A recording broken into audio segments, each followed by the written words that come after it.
Okay, we have to update our nodal prices. Everything remains the same except down here. Still the W bar is determined as 0 and the T bar is at 0. But now the Thursday as node, I think, needs to be recalculated because it was coming from W bar. So now it's going to be, we know the from.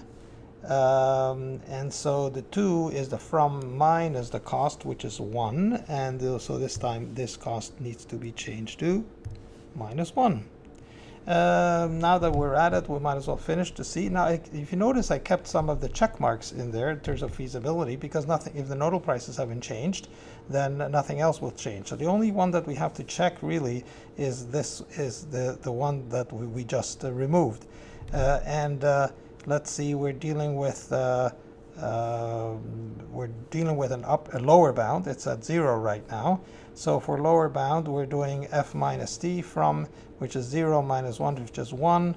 1 minus 1 is equal, 1 is less than 2, and so we're satisfying this constraint. And so we're satisfying all of the non-basic arcs, and therefore we can declare this to be the optimal solution. And if you go back,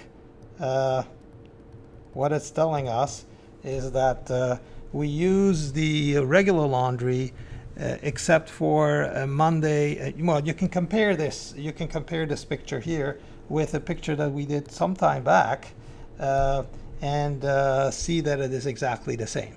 So this is the same solution as we obtained by computer, and so we have some confidence that we did the computations right.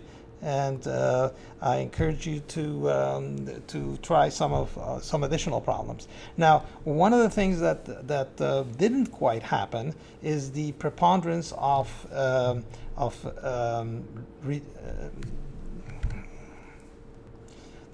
degenerate arcs.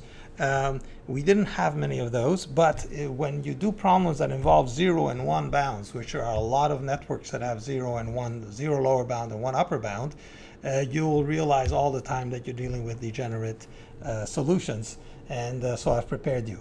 But in the two examples that we did, they didn't come up as often as I may have raised your expectations that would happen.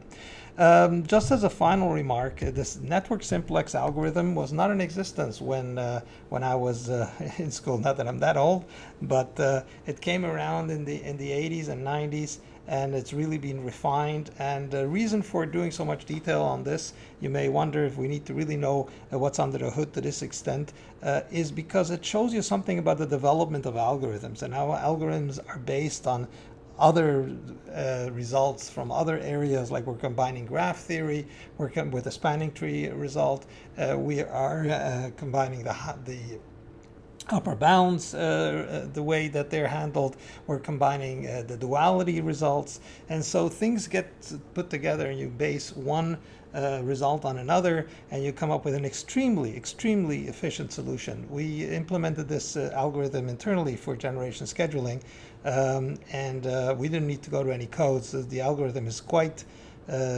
easily implementable, especially if you knew something about tree structures in computing in terms of programming, and it's very efficient. It solves very large problems very quickly, and if you need to solve them many times, which was the case in our generation scheduling, we needed to solve a network because we're dealing with nonlinear prices, so we're constantly linearizing and solving.